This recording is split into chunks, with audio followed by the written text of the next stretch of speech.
कोई बात नहीं। बोलिए गदाधारी हनुमान की, शंकर भगवान की। हम सबके बीच में प्रथम पूज्य गणेश जी महाराज विराजमान हैं। बोलिए गणेश भगवान की। ये जो जय नहीं, इसको भगाओ या पागल, इसको तो चांटा मारो, इसको भगाओ बाहर यहाँ दे। ये पीछे तुम्हारा बैठा है जो, इसको भगाओ यहाँ दे। हट सावधान। बोलिए गणेश जी महाराज की। ये जो पीछे खड़े हैं और जय नहीं बोल रहे हैं, ये कौन है? अगर ये हिंदू हैं तो दोनों हाथ उठाकर बोलिए गणेश भगवान की। गणेश जी के श्री चरणों को प्रणाम करते हुए इस मंच पर विराजमान माननीय संघ चालक जी पप्पू भैया, हेलो महाराज, आदरणीय जिला प्रचारक रामू भैया, आदरणीय जिला कारवा जी मुदित गुप्ता जी, अन्य और अधिकारीगण, मैं नाम तो सबके ले सकता हूं लेकिन लूंगा नहीं क्योंकि नाम में समय निकल जाए। और आज जिन्होंने शस्त्र धारण किया है, ऐसे जितने भी लोग इस मंच पर विराजमान हैं, मैं सबके श्री चरणों को प्रणाम करता हूं। और उनको प्रणाम करता हूं जिनके मन में यह बात आई होगी कि यहाँ पर गणेश जी को विराजित किया जाए, स्थापित किया जाए और समाज को एक संस्कार देने वाला कार्यक्रम का आयोजन किया जाए। मुझे लगता है बहुत वर्ष हो गए इस गणेश महोत्सव को होते होते, 18 वर्ष हो गए इस गणेश महोत्सव को। तो यहाँ पर कई लोग ऐसे भी हैं जिनकी उम्र 18 वर्ष होगी। तो मैं ऐसी कमेटी को नवयुवक जन जागरण मंच के सभी पदाधिकारियों के श्री चरणों में अपना माथा रखकर प्रणाम करता हूँ कि उन्होंने ऐसे कार्यक्रम के आयोजन को आयोजित किया। हमारे सामने विराजमान, हमारे बाईं तरफ अपना सुख छोड़कर ऐसी रात में अपने घरों से जो माताएं बहनें यहाँ पधारी हैं, ऐसी नारी शक्ति को सादर प्रणाम करता हूँ। हमारे दाहिनी तरफ जो अपना काम धाम रोककर, सुख सुविधाएं छोड़कर ऐसी रात में, ऐसी गर्मी में यहाँ पर गणेश जी के सामने उपस्थित हैं, ऐसे यहाँ पर उपस्थित सभी हिंदू भाइयों के चरणों को मैं प्रणाम करता हूँ।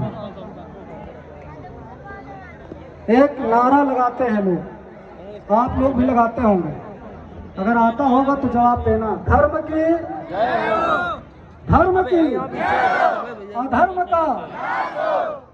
अधर्म का नाश कैसे होगा?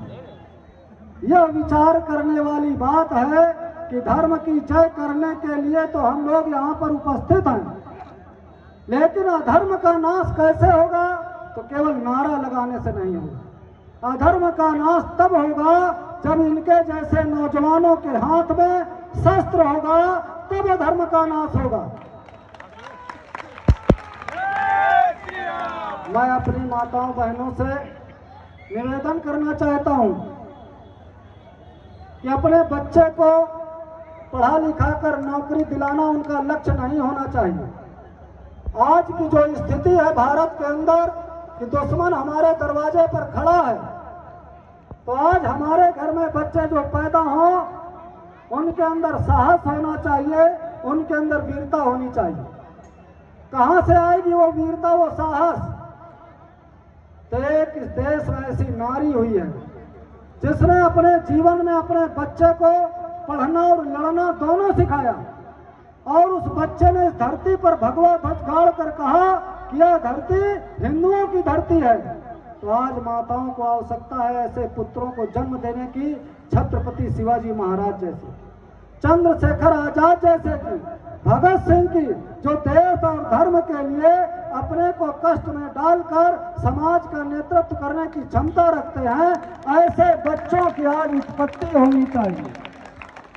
मैं सभी विवाहित पुरुषों से भी निवेदन करता हूँ, हर माँ बाप चाहता है कि मेरा बेटा शिक्षा प्राप्त करके उच्च नौकरी को प्राप्त करेगा, बहुत रुपया कमाएगा, सुंदर सी बहू लाएगा, फिर बच्चा होगा, मैं उसको खिलाऊंगा और यही जीवन का क्रम चलता रहेगा। आज की जो आवश्यकता है, इस क्रम को तोड़ने की आवश्यकता है। जिस तरह से भगवान कृष्ण ने अर्जुन को ज्ञान दिया, अर्जुन लड़ रहा था अधर्म के खिलाफ, कृष्ण भगवान उसके साथ में थे।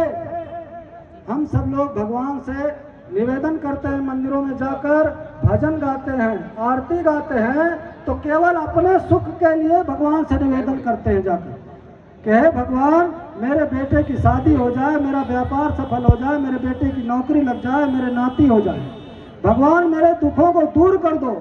लेकिन कोई ऐसा आदमी है क्या जो जाकर भगवान से कहता हो कि हे भगवान, हमारे हिंदुओं के दुख को, हिंदुओं के कष्ट को दूर करने का काम करिए। हे भोले बाबा, मेरे देश के अंदर जो संकट आ रहे हैं उनको दूर करने का काम करिएगा। ये जो सामूहिक चेतना है, जो संगठित स्वरूप है, तो कृष्ण भगवान अर्जुन से कहते हैं कि अधर्म के खिलाफ तुमको लड़ाई लड़नी है और शस्त्र तुम्ही को उठाना पड़ेगा। तो मेरा कहना है कि अगर आप शस्त्र उठाएंगे तो अगर भगवान कृष्ण का साथ दे सकते हैं तो वही भगवान हमारा साथ क्यों नहीं देगा। ऐसे भगवान से निवेदन करने की जो आवश्यकता है, तो इस तरह के कार्यक्रमों को आयोजित करके समाज के अंदर साहस और वीरता जगाने का काम हमको करना पड़ेगा। आज हमने शस्त्र दिया है, इस शस्त्र के माध्यम से समाज के अंदर जो फैला भय है, जो फैला हुआ धर्म है, उसको मिटाने का काम हमको स्वयं करना पड़ेगा, तब भगवान हमारा सहयोग करेगा। तो जो हमारी विस्मृति है वो क्या है कि मैं कौन हूँ। आपसे कोई पूछेगा कि आप कौन हैं तो क्या बताएंगे, तो कहेंगे मैं इस जाति का हूँ। तो एक बार दोनों हाथ उठाकर बोलिए सभी लोग कि मैं हिंदू हूँ। आप कौन हैं?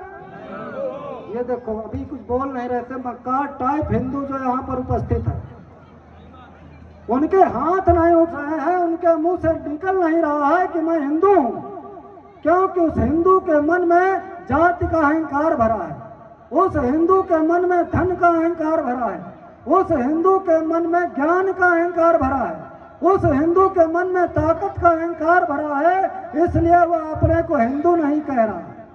एक बार दोनों हाथ उठाकर बोलिए आप कौन हैं?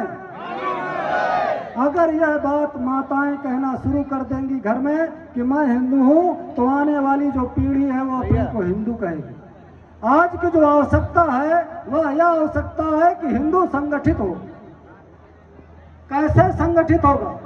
तो हिंदू संगठित तब होगा जब किसी एक जगह पे जाकर बोलेगा, बात करेगा, खाएगा, गाएगा, साथ चलेगा। एक बार राक्षसों ने इंद्रलोक पर हमला कर दिया, सारे इंद्र के देवता परेशान हो गए कि अब राक्षस लोग हमारे यहाँ घुस आए हैं और अब हमारा सुख चला जाएगा, हमारी सब सुविधाएं छिन जाएंगी। तो सारे देवता भागे भागे घूम रहे थे, कहीं राम के पास, कहीं शंकर के पास, कहीं गणेश जी के पास, कहीं हनुमान जी के पास। सबने कहा कि जाइए ब्रह्मा जी के पास, इसका उपाय है। तो जो ब्रह्मा जी ने उपाय उन देवताओं को बताया था, वही उपाय मैं आप हिंदुओं को बताने के लिए आया हूँ। वह उपाय है संगच्छध्वम संबद्धम संभो मनास जानताम देवा भागम यथा पूर्वे संजा नाना उपासते। जिस तरह से देवताओं ने साथ चलकर, साथ मिलकर, साथ खाकर, साथ गाकर, साथ युद्ध करके अपने भाग्य को प्राप्त किया था, उसी तरीके है हिंदुओं। अगर आपको अपने भाग्य को प्राप्त करना है तो हमको साथ रहना पड़ेगा। तो साथ कहाँ रहेंगे? तो साथ रहने के 4-5 तरीके मैं बता रहा हूँ। पहला तरीका है कि आपके पड़ोस में राष्ट्रीय स्वयंसेवक संघ की कहीं शाखा लग रही हो तो उसमें हमको जाना चाहिए। उसमें नहीं जा पा रहे हैं तो कहीं पर बजरंग दल का मिलन चलता होगा, उसमें जाएंगे। उसमें भी नहीं जा पा रहे हैं तो मोहल्ले में कोई एक मंदिर होगा, उस मंदिर में जाएंगे, सामूहिक रूप से आरती करेंगे, सामूहिक रूप से भजन करेंगे, एक दूसरे की चिंता करेंगे। यह भाव भूलना पड़ेगा कि मैं किस जाति का हूँ। जाति पात छोड़कर ऊंच नीच का भेद भुलाकर मैं हिंदू हूँ इस नाते अगर मंदिर पर आएंगे तो निश्चित भगवान आपका सहयोग करेगा, तब विजय होगी। तो जिस तरह से राणा प्रताप ने भूखे रहकर घास की रोटियां खाकर धर्म के लिए लड़ाई लड़ी थी, मुझे लगता है कि आज वो समय आ चुका है कि पूरे भारत के अंदर ही नहीं पूरे विश्व में आप देखेंगे तो अधर्म बढ़ रहा है। तो अधर्म बढ़ाने का काम कौन कर रहा है? तो एक संकल्प लेना पड़ेगा कि किसी भी अधर्मी से हम कोई व्यवहार नहीं करेंगे, किसी भी अधर्मी से कोई सामान नहीं खरीदेंगे, किसी भी अधर्मी को हम संरक्षण नहीं देंगे। तब जाकर हम कहीं संगठित होकर एक शक्ति के स्वरूप में खड़े होंगे, तब पूरे विश्व में भारत माता की जय जयकार होगी। इन्हीं शब्दों के साथ जय जय श्री राम।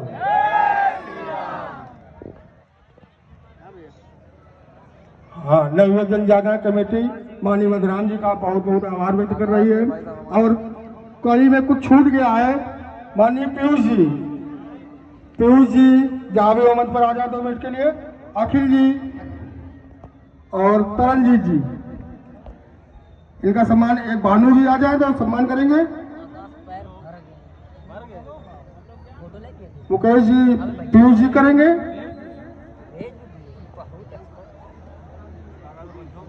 और नीलू पांडे जी,